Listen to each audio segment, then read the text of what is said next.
So hello and welcome to today's video. So today I'm taking on Plymouth Argyle in the League 2 of course. So we've been doing okay so far. We had an unfortunate loss to Sheffield United in the last game.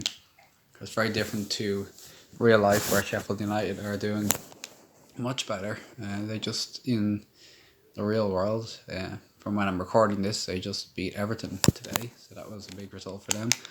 I think they look pretty solid as far as staying up is concerned, but in this world, of course, they are 8th in League 2, while Burton Albion, we are 14th. We're 12th, but we're on 14 points. We're only a few points off the playoff spots, 5 points off third, which is the first of the automatic promotion spots. Today we take on Plymouth Argyle, who we've had many exciting challenges against over the past few seasons. So as you can see, Plymouth Argyle have a quite nice stadium as far as League 2 goes. But today's topic is empathy in surprising places. And the one specific area that I'm going to discuss is slaughterhouse, not the slaughterhouse workers, but I'm going to discuss the slaughterhouse security guards, which is a very specific topic to go. It's something that doesn't get discussed very much. It's not a mainstream topic of discussion, but I think it's a very interesting one and a very important one as far as from a moral point of view goes. I should say when we played Sheffield United, we had a cracking goal to go 1-0 up. Unfortunately, we lost 2-1, but I wish I had recorded that goal. It was really good from I believe it might have been from Symes, and Symes is on the ball now, or was it Key? It was one of our forwards anyway. But yeah, I've actually been at protests outside of Slaughterhouse before for an animal rights group called what are called the Save Protest. Here's Key on the ball. Gotta finish this. Oh, I was so determined to finish that. Great start though. Pushing ahead. I haven't played FIFA now in a while, but I actually felt like by watching the videos over and seeing how I played, it actually gives me, I don't know, it helps for learning, I think, by getting that objective perspective rather than just being focused on when you're in the middle of playing the match itself. I often go for the short pass for the corners. I don't know if it's a good idea, but this time it almost was. That was another chance for Key, I believe.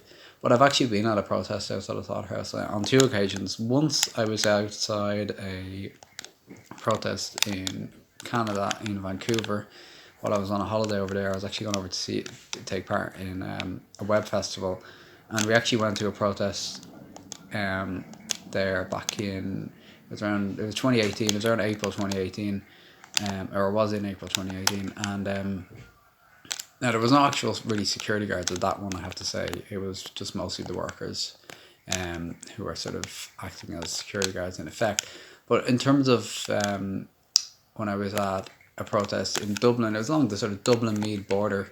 I went to a protest there and we saw animals kept in, it was cows and cattle for the most part this time, kept in really, really poor conditions effectively. I mean, they were, cramped, they were scared, they were concerned, and this idea of like sort of, happy animals going to the slaughterhouse is simply a myth. I mean, I've seen it firsthand, and I've seen, I've seen so many videos and images shared by groups all around the world, just everywhere around the world. We gotta defend this well now. Oh, for God's sake. There's not much we could have done about that, in fairness now. That was just a belter. Although I did move the wall to the left rather than the right, so maybe there was something I could have done about that. Oh, it's a tough goal to concede. And we started well as well, so that's why it's particularly frustrating. But I think we've shown signs that we can turn this game around and we can go on to win it for sure. I think we had a better team out here today. Might be early on to say that, but I think we have what it takes. And here's McDonald on the ball. Plays it through to Symes. I'm just reverting to generic commentary. Symes takes a shot. Not great. But yeah, and with the chickens actually in Vancouver, it was just the chickens in that case. The conditions they were in were arguably even worse. I mean, they were just cramped into these crates basically and carried across on a forklift and just brought from one warehouse to the other. The reason we were actually quite close to the slaughterhouse itself because there was a publicly owned path, basically, or alleyway between the different warehouses and areas. And of course, some of those areas were not warehouses; they were slaughterhouse.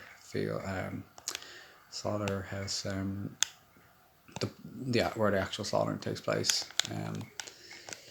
Slaughter floor. That's what I'm trying to think of saying.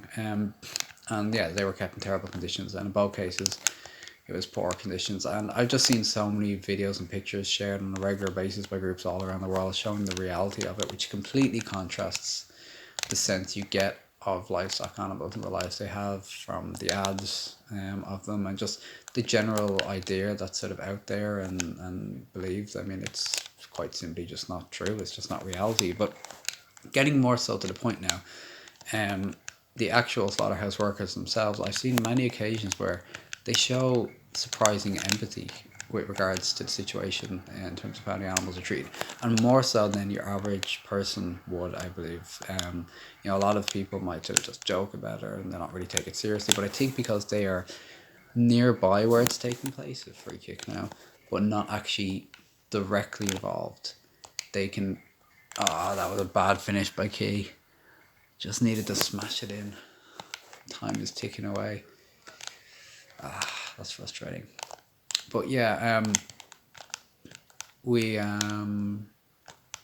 I've seen a lot of videos where they've been interviewed, and I'll try to share some of them in the description box if I can find some. I'm not a major fan of some of the YouTubers who've done the videos, but in the end of the day, they are still animal rights activists and they are promoting a good cause. So, but they have interviewed slaughterhouse workers who show surprising empathy, and they show a concern for the animals in the sense of, like, they were sort of questioned by the video bloggers who were talking to them about the way that animals are treated in these facilities, and they seemed to sort of, they weren't really going into denial about it. They weren't getting defensive about it for the most part, is what I found. But when they interviewed the actual slaughterhouse workers who are doing it directly, I think it's a whole different story. And for the most part, they were kind of quite defending of it, and they would sort of use arguments like, well, it's their job and things like that. But the slaughterhouse security guards didn't really seem to use those arguments.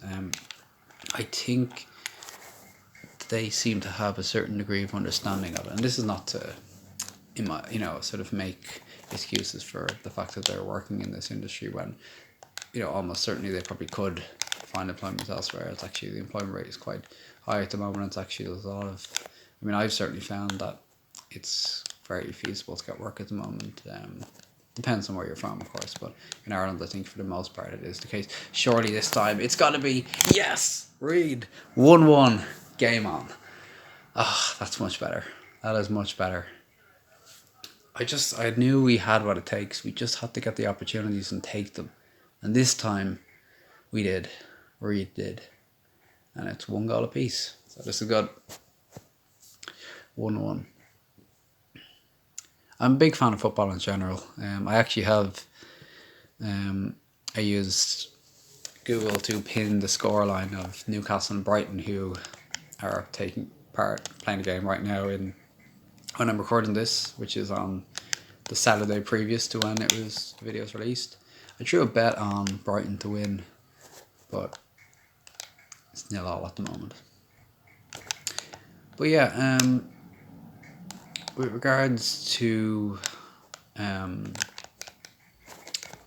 empty, I found it quite interesting and surprising, and I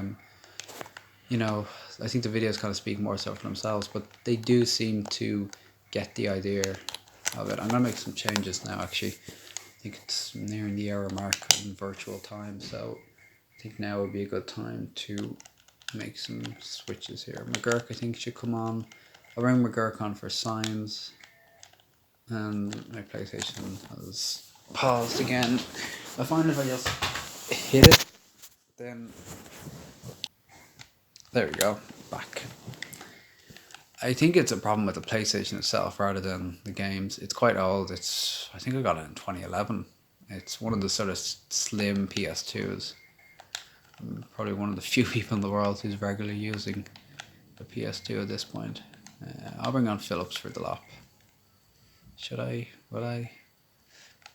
The only reason I will is because I did talk about Phillips and sort of like he doesn't have the same sense of reliability, but at the same time, he's much higher overall than the lap, or much over, a little bit, a noticeable amount. So I think it's worth doing that.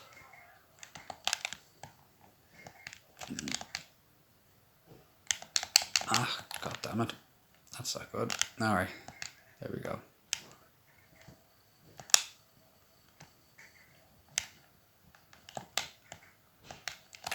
Not high enough on the chip there. I'm kind of trying to do that a bit more. Just need to get a bit better at those chips. That's good from McCroy. Bad from Reed. Although I forgive him because he did score the equaliser. I really want to go on and win this game though. I'm sure Plymouth do as well, but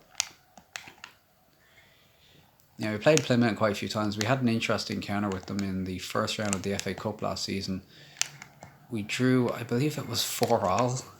Basically, I don't even know what score lines the game went. I think we went like maybe 2-1 down, made it 2-2. Then they went 3-2, 4-2 up. Then in the final 5 minutes, and this member is virtual 5 minutes, so I don't know how many minutes it was actually in real life, but scored a goal in the 85th minute from the penalty spot, I believe it was, and then we got a goal in injury time to make it 4-4. Went to the second leg, it was, I think it might have been 0-0 or 1-0, and then we ended up winning on penalties, and it went past sudden death as well. It was like 7 or 8 penalties each before we finally won, so it was all sorts of dramatic. So us and Plymouth go way back. We have all sorts of dramatic encounters, and a draw has often been the result, but I kind of hope that maybe this time it can be a bit different. We still haven't had the chance to make our change yet. Oh, there, that'll do. Okay. There's still time to go for a winner, and it would be great if you could.